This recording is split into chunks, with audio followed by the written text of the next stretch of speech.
Why is my wife's necklace in your mansion? Dan's voice cracked through the marble hallway like a crack of thunder. Every head turned. The string quartet in the corner faltered and fell silent. It was a beautiful necklace, if you did not know what it meant. A simple silver heart, aged just enough to catch the warm light of the chandeliers. Behind the glass of Ethan Carlyle's private display case, it could have been any sentimental trinket. But Dan knew every scratch on that heart. He knew the tiny dent from when Laura had dropped it on their kitchen floor and laughed. He knew the way the chain always tangled in her hair. And he knew it was supposed to be locked away in a little jewelry box at the back of his cabinet in Aurora. Now it sat in a rich man's hallway. Guests in evening dresses and tailored suits drew back like the anger might spill and stain them. They watched the man in the worn button-down and scuffed boots, his fists clenched, his face flushed. They watched the billionaire at the other end of the hall, tall and composed, with salt and pepper hair and a stunned look in his eyes. Ethan Carlyle took a step closer, his voice low. "Sir, I think there's been a misunderstanding." Dan jabbed his finger toward the glass. "That's Laura's. My wife's. She wore that necklace every day. It disappeared from my house days ago. And now it's here. In your house. So you tell me, Mr. Carlyle." His voice shook, louder with every word. "Why is my dead wife's necklace in your mansion? Were you seeing her behind my back?" There was a sharp inhale from the crowd. Someone whispered the word nobody wanted to say aloud.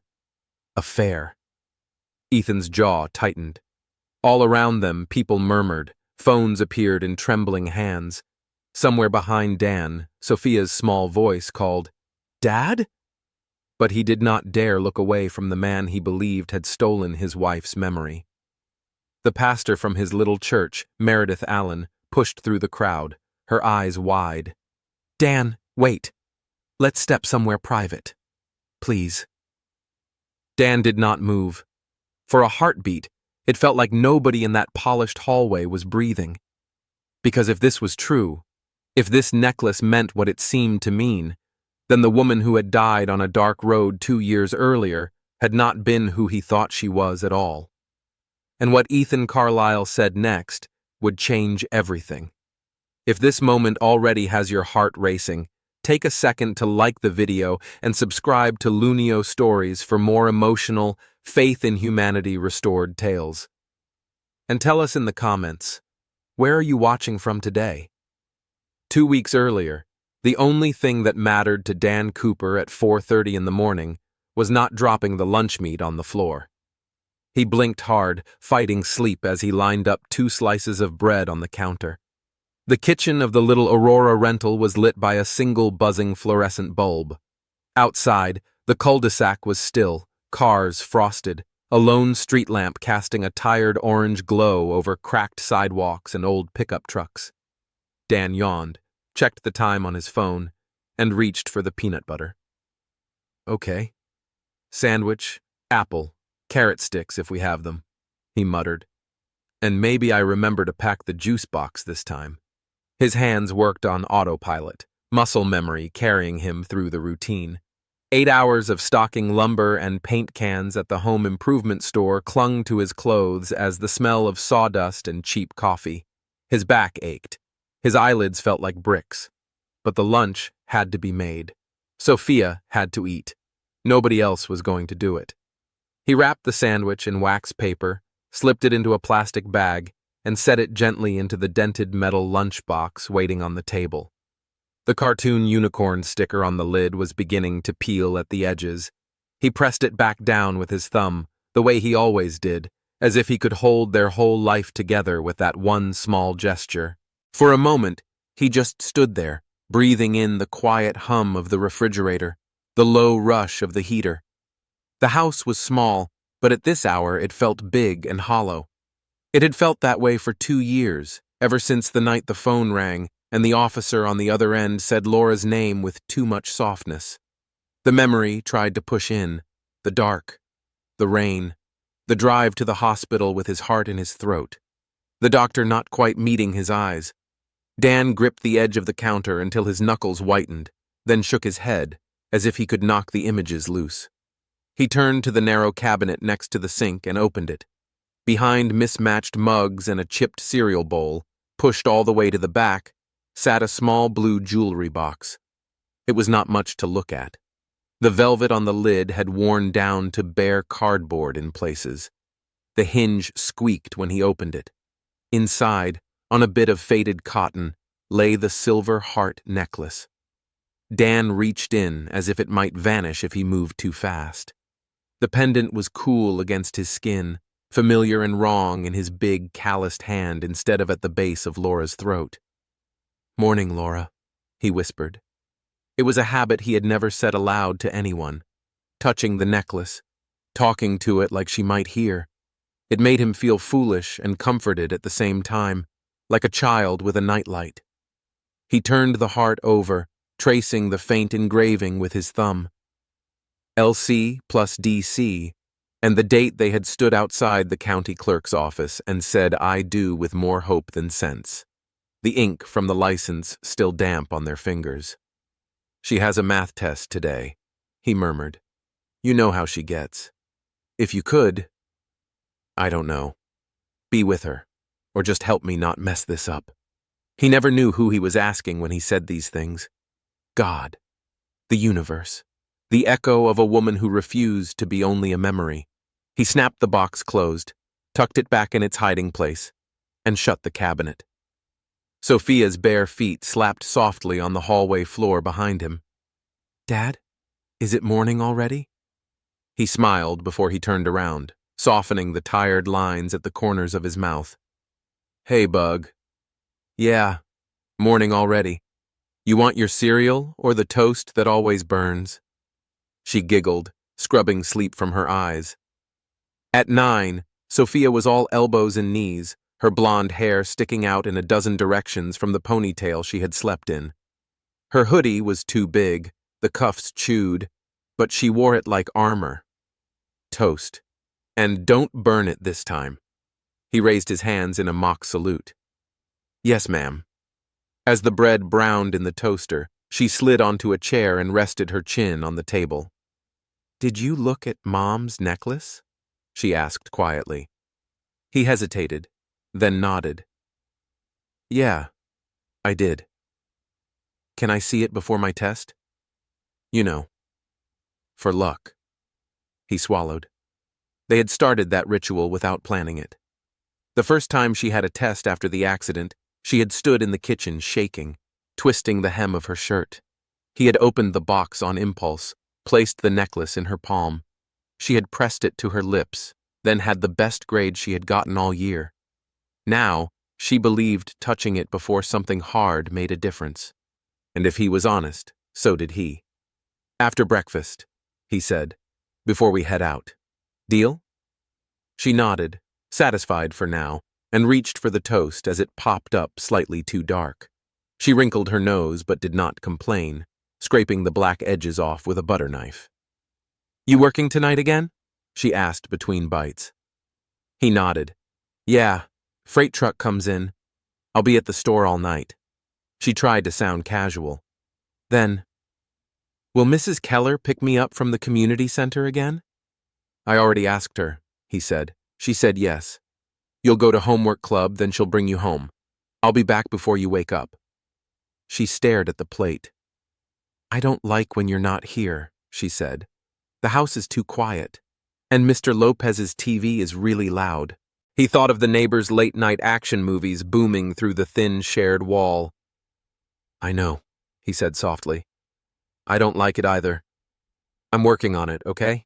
Just a little longer. We're going to catch up."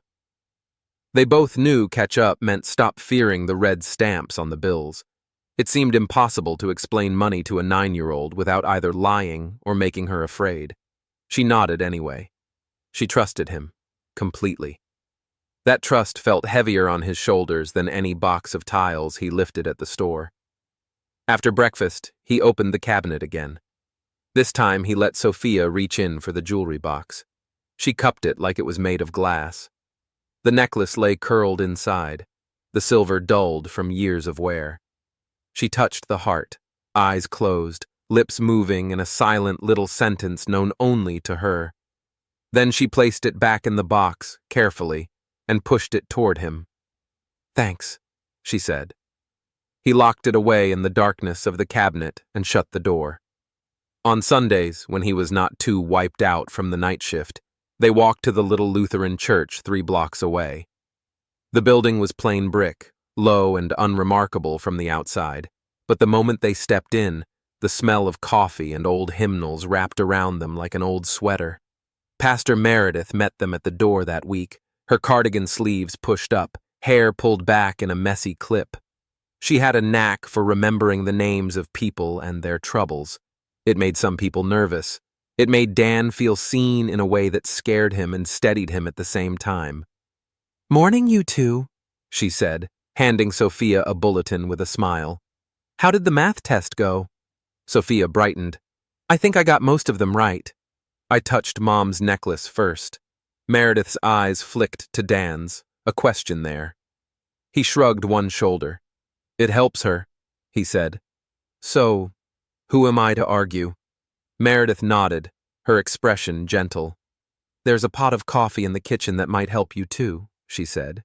"You look like you could use it." Dan gave a small laugh. "That obvious, huh?" "You worked last night?" she asked. "Yeah.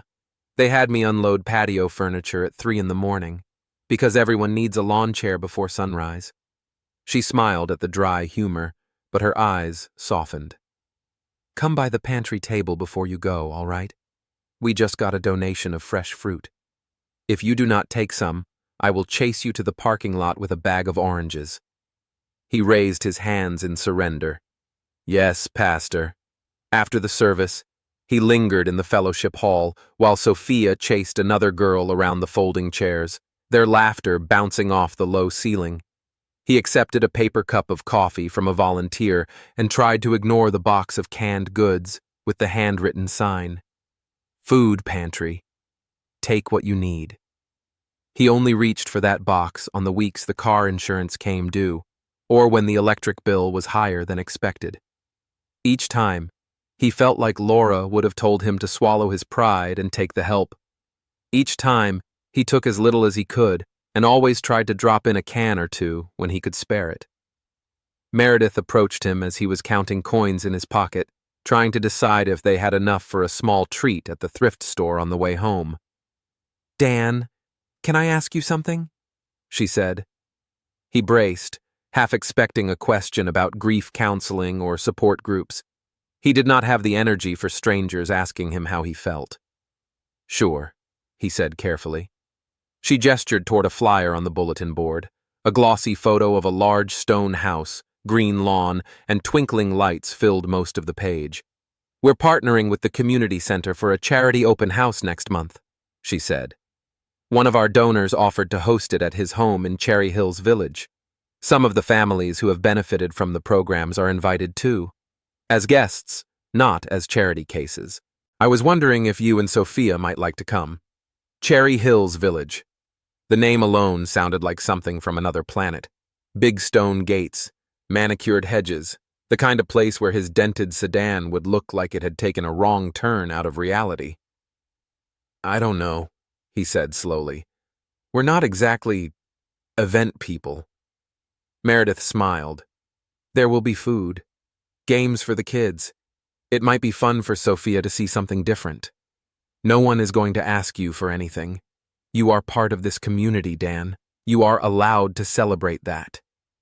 He looked across the room to where Sophia had stopped to read the flyer, her finger tracing the outline of the mansion in the picture, eyes wide with the wonder only a child from a small house could have for a place like that. "Is that where the party is?" she asked, hurrying over. "At that big house?" "Maybe," he said. "If we go." She bounced on her toes. "Can we? Please? Just to look. I have never seen a real mansion." He thought about the stack of bills on his kitchen table, about his second-hand shirts and the shoes that pinched, about how he would stick out like a weed in a rose garden among polished shoes and shiny cars. Then he looked at his daughter's hopeful face and at the way Pastor Meredith was watching them, not with pity, but with something like quiet encouragement. "Yeah," he heard himself say. "Okay, we'll go."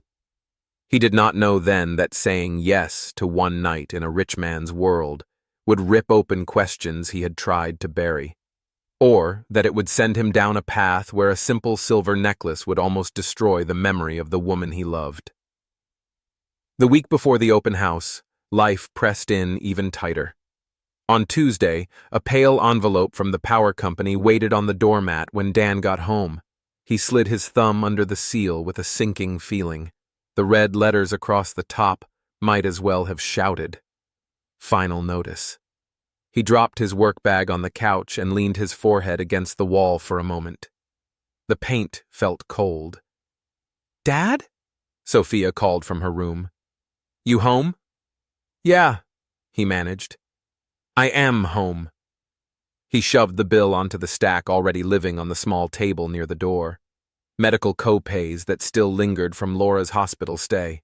Car repairs from the last time the old sedan decided to make a new noise. The rent reminder that seemed to come faster every month. He sometimes felt like his whole life was envelopes now. White paper he did not want to open. He heated a can of soup that night, careful to give Sophia the bigger portion, and tried not to let his mood leak onto her. "Pastor Meredith said there will be a chocolate fountain," Sophia said, legs swinging under the table, as if this were the most important logistics of their week. "At the big house?" he asked. "At the big house," she confirmed. "And games, and a room for kids. She said we are invited because we are special." He smiled faintly. "She said that, huh?" "Yeah. She said they want to show the donors who they are helping. That is us, right?" He hesitated. He hated the idea of being someone's proof that their charity was working. A face they could point to and say, "Look, here is where our money went." But saying no would not pay the electric bill, and saying no would make Sophia's eyes dim. "Yeah," he said, "that is us." He tried to ignore the little voice that said he did not want to be anyone's story. The night before the event, after a late shift rearranging garden hoses and fertilizer displays, he came home to an even colder kitchen. The heater had clicked off into silence. The digital clock on the stove was a blank, dark square. His stomach dropped. He flipped the light switch. Nothing. "Come on," he whispered. "Not now." The final notice had not been a bluff. They had cut the power. He fumbled for his phone, turned on the flashlight, and made his way to Sophia's room. She was sitting cross-legged on her bed, surrounded by open books, a small camping lantern casting a circle of light over her homework.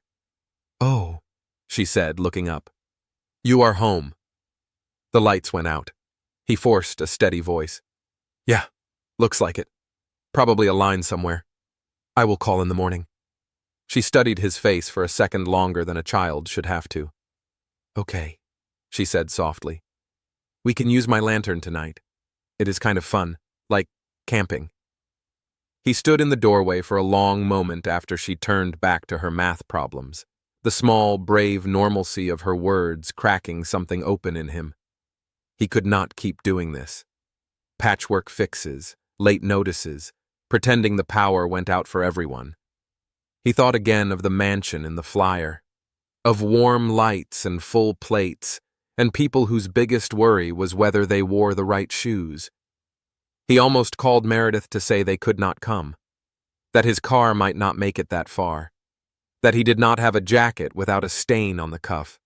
Instead, he went to the kitchen cabinet, opened it, and pulled out the blue jewelry box. The darkness in the kitchen made the silver heart seem to float in the small pool of light from his phone. "I am trying," he whispered to no one. "I really am." On the evening of the open house, the air over Denver was crisp, the sky streaked with the last pale colors of sunset. As Dan drove south toward Cherry Hills Village, the neighborhoods changed around them. The cracked sidewalks and chain-link fences of Aurora gave way to wider streets. Brick houses grew into stone ones. Lawns expanded into manicured fields.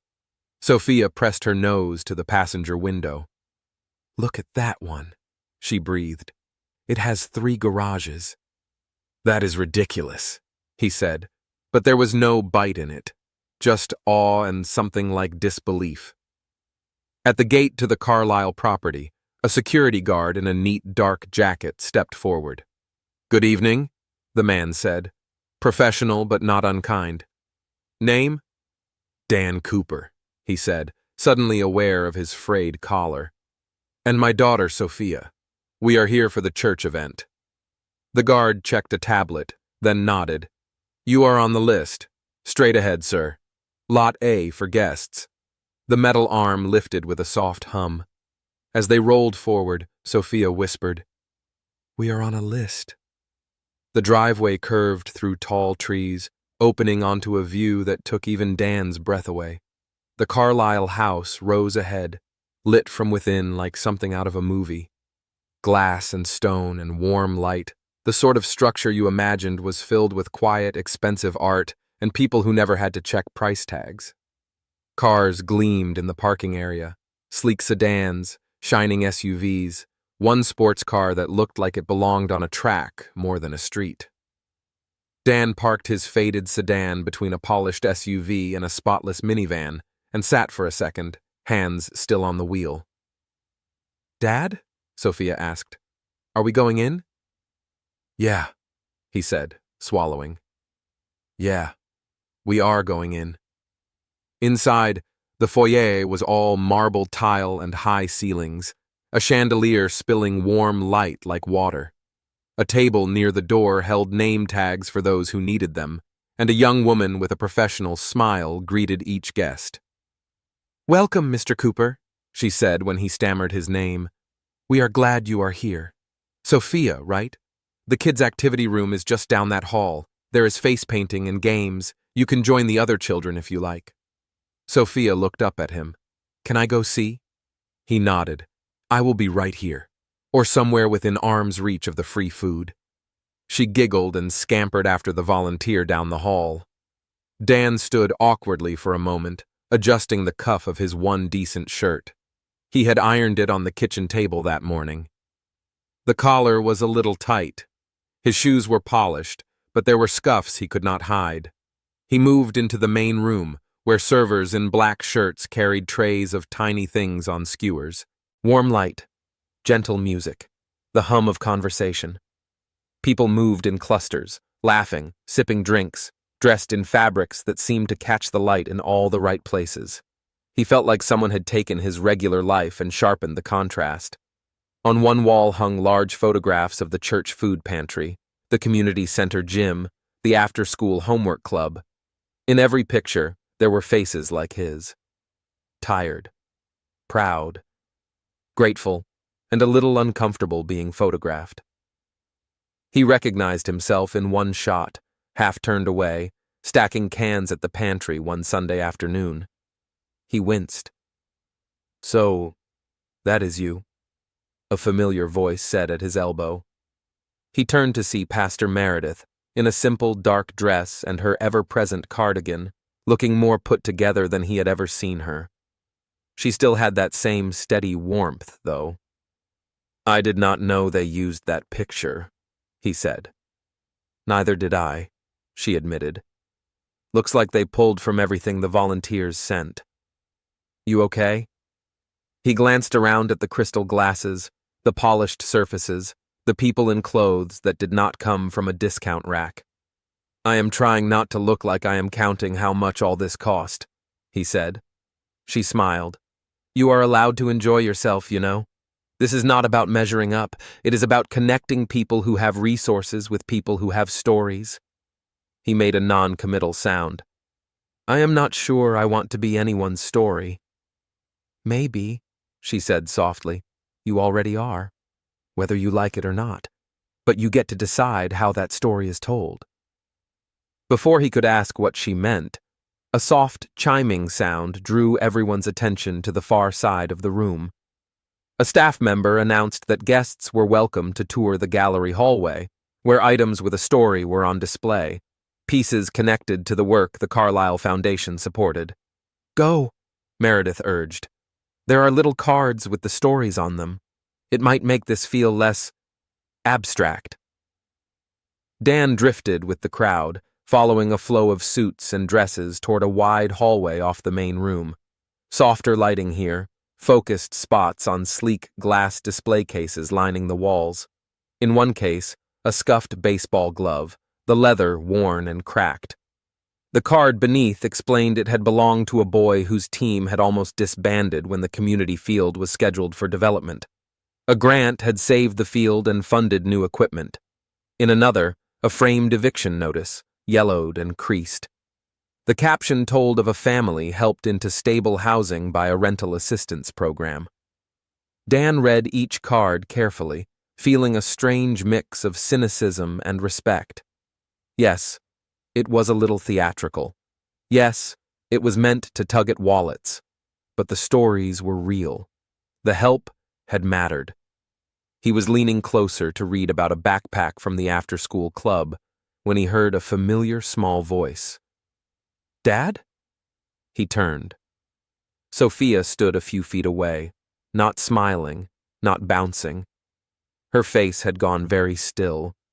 One hand clutched the hem of her hoodie so tightly her knuckles were white. Her other hand pointed toward a case a little further down the hall. "Dad," she said again, the word thin and shaken. "Look." Her eyes were fixed on something inside that case, something that made the blood drain from her face. Dan's heart started to pound. He stepped toward her, then followed her gaze.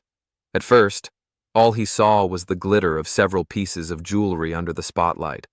A watch, a ring, and, in the center, on a small black velvet stand, a simple silver heart on a chain.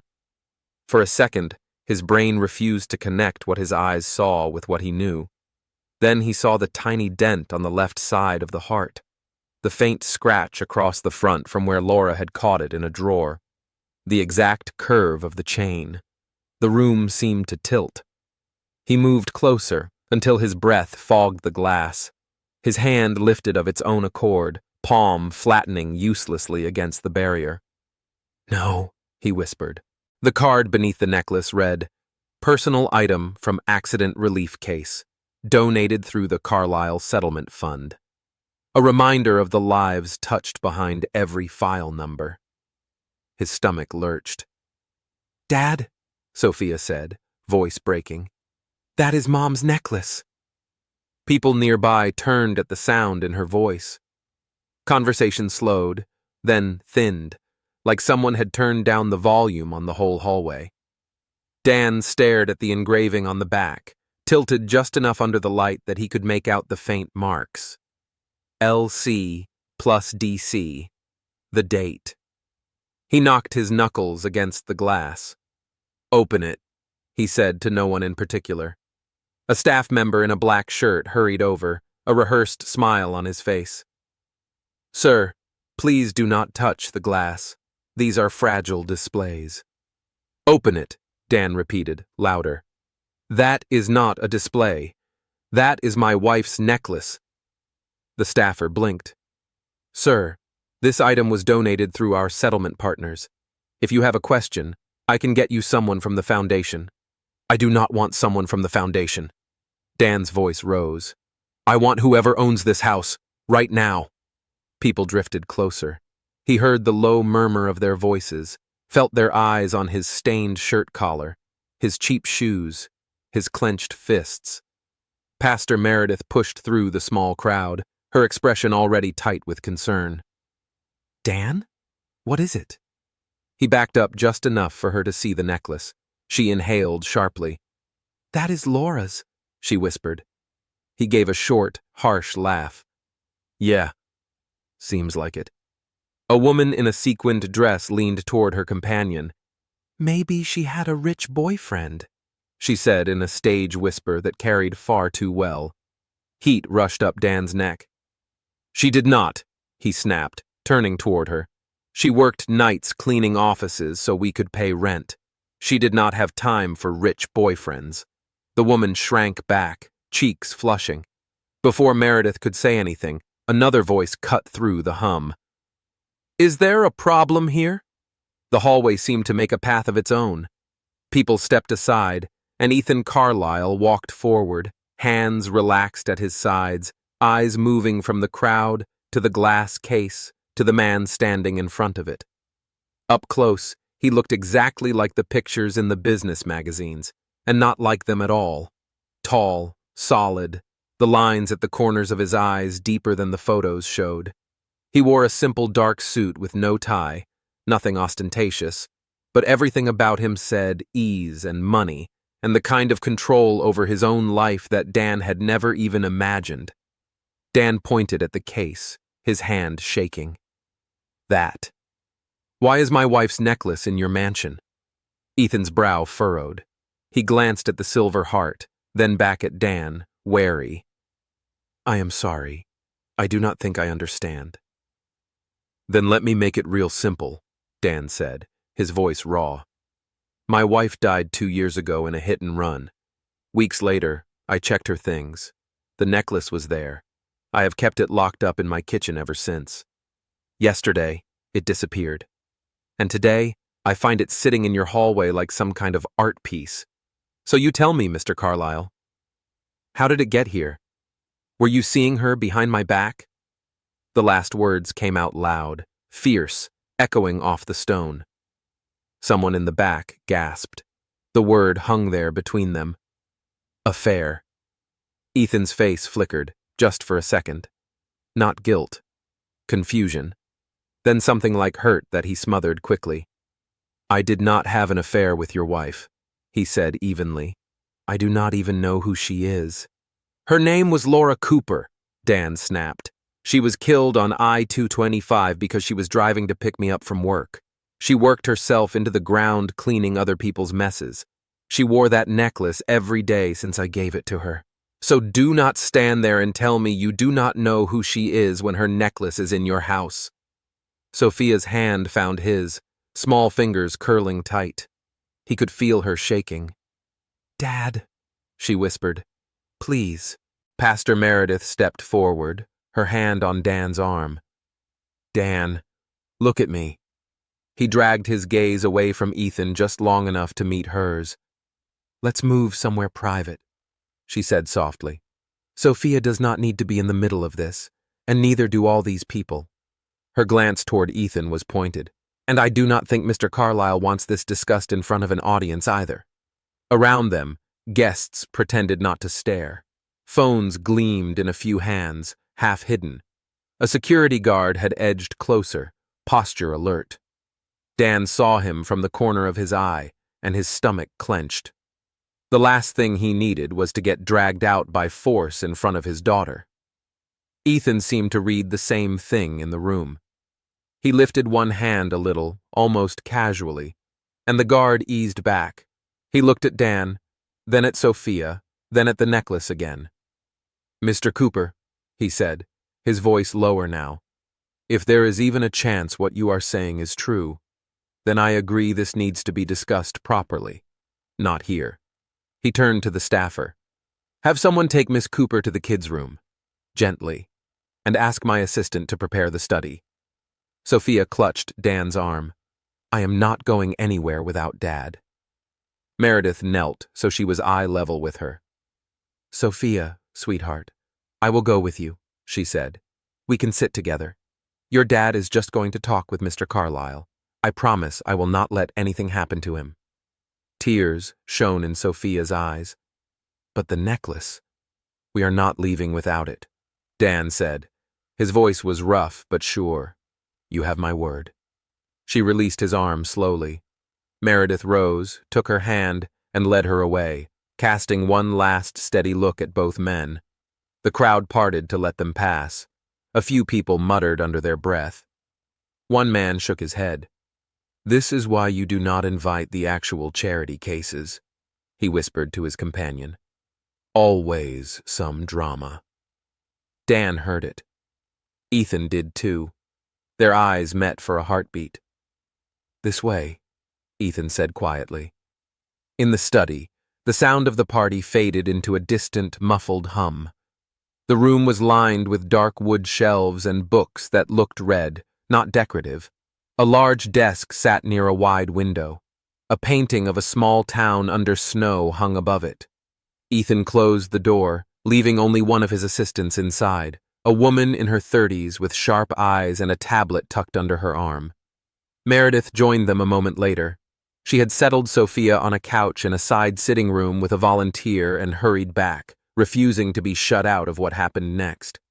Dan refused the offered chair, standing near the edge of the rug, arms crossed over his chest as if to hold himself together. Ethan stayed standing too. "Start from the beginning," he said. "Please." So Dan did, halting at first, then in a rush once the words started.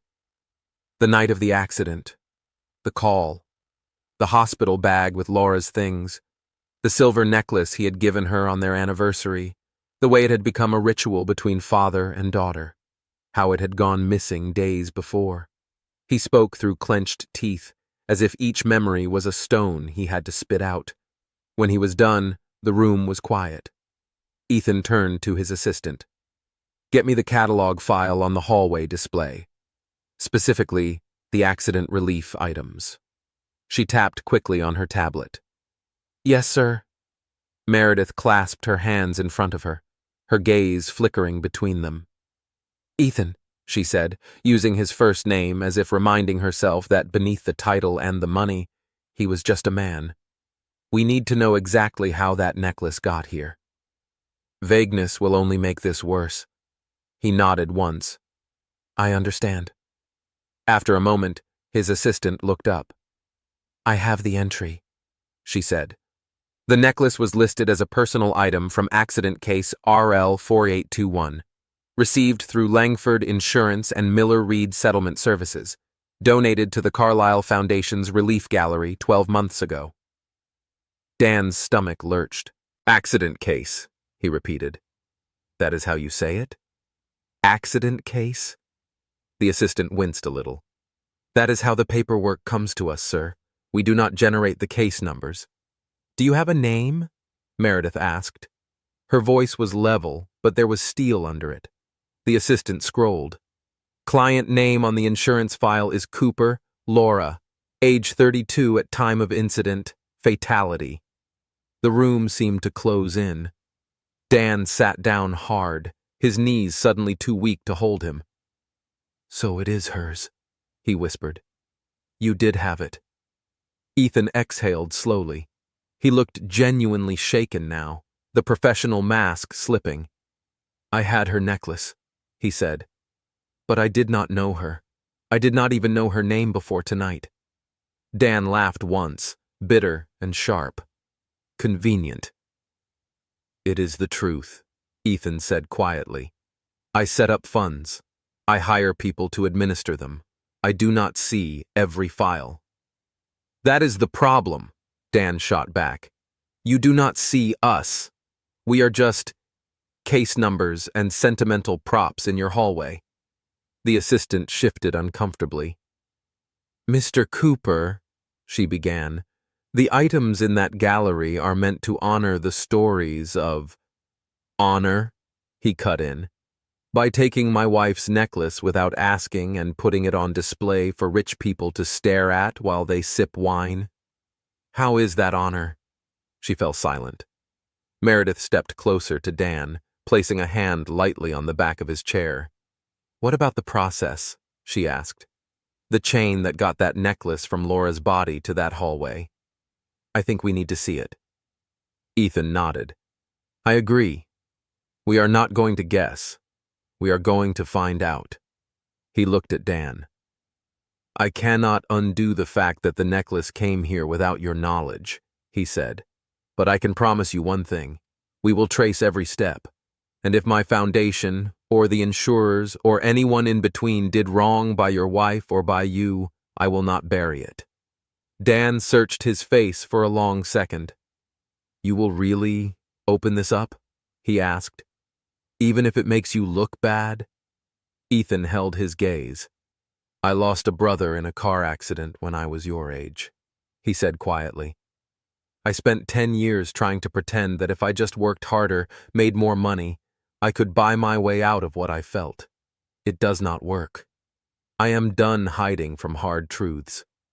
The room fell still again, a different kind of silence now. Not the stunned quiet of accusation, but the pause before something new begins. Outside, faint and muffled, the party stumbled on. Laughter, music, the clink of glasses. In the study, under the painting of a snow-covered town, a tired single dad and a self-made billionaire stared at each other across a desk that suddenly felt like a courtroom bench. Some people would say Dan was foolish to stay. Others would call it brave. What would you have done, sitting there with your wife's memory and a stranger's apology on the table? Ethan broke the silence first. "Tomorrow morning," he said, "we go to the settlement firm together. Langford Insurance, Miller Reed. We pull every file related to case RL4821. No assistants, no PR team, just us. And Pastor Allen, if she wants to come." Meredith nodded once. "I will be there." Dan looked down at his hands, the calluses, the faint scars from a life of work. Then he looked back up. "And the necklace?" he asked. "I am not leaving without it." Ethan glanced at his assistant. "Have it taken out of the case," he said. "Log it into personal custody. It will remain in this safe until we clarify the legal status. But Mr. Cooper is right. It is not a display piece anymore." Dan's jaw tightened. It was never a display piece. He stood slowly. "You want me there tomorrow? I will be there. But if I find out this was because you or someone you pay thought my wife's stuff was just free decoration for your wall," he shook his head, "you will not like what happens next." Ethan did not flinch. "I would not," he said, "and neither should they." They left the study not as friends, not even as allies yet, but as two men tangled in the same knot of grief and bureaucracy, about to start pulling on threads that had been hidden for far too long. The next morning, Dan met Ethan and Pastor Meredith at the Miller Reed Settlement Services office downtown.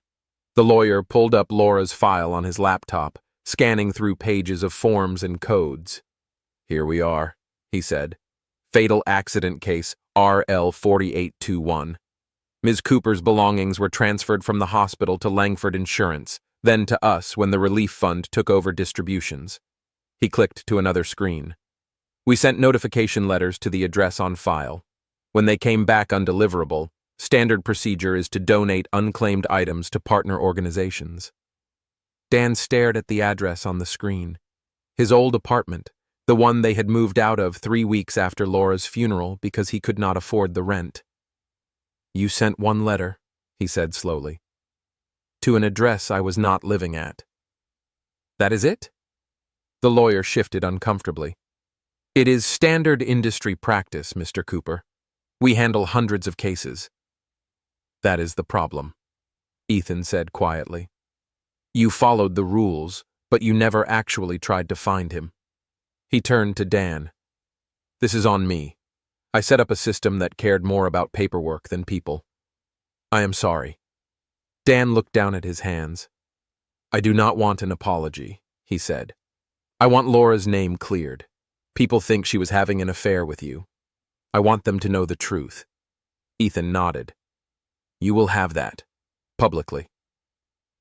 A week later, they stood in the community center gym. Folding chairs, a handmade banner, local families instead of wealthy donors. Ethan stepped up to the microphone. "Many of you know me as an anonymous donor," he began.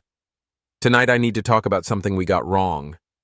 He told them about the necklace, about a system that followed rules but failed a family. He said Laura's name clearly, more than once. "I never met Laura Cooper," he said. "But my foundation displayed her necklace without her family's knowledge. That was wrong. We are changing our policies, but more than that, we want to honor who she really was. A hardworking wife and mother whose life ended on her way to help the man she loved." He gestured toward a covered plaque. "With Dan's permission, We are establishing the Laura Cooper Scholarship Fund for children in this district who have lost a parent. Dan stepped up to the microphone next, his hands shaking slightly. I did not want to be up here, he said. But I also did not want my daughter growing up thinking her mom did something shameful. He glanced at Sophia in the front row, the silver heart necklace gleaming against her sweatshirt. She was a good person. She worked hard. She loved our girl. That is who she was, not some story people make up. His voice cracked. If one kid gets help because her name is on that wall, then maybe something good can come out of something awful. Pastor Meredith beckoned Sophia forward. Together, they pulled away the cloth. The Laura Cooper Scholarship Fund.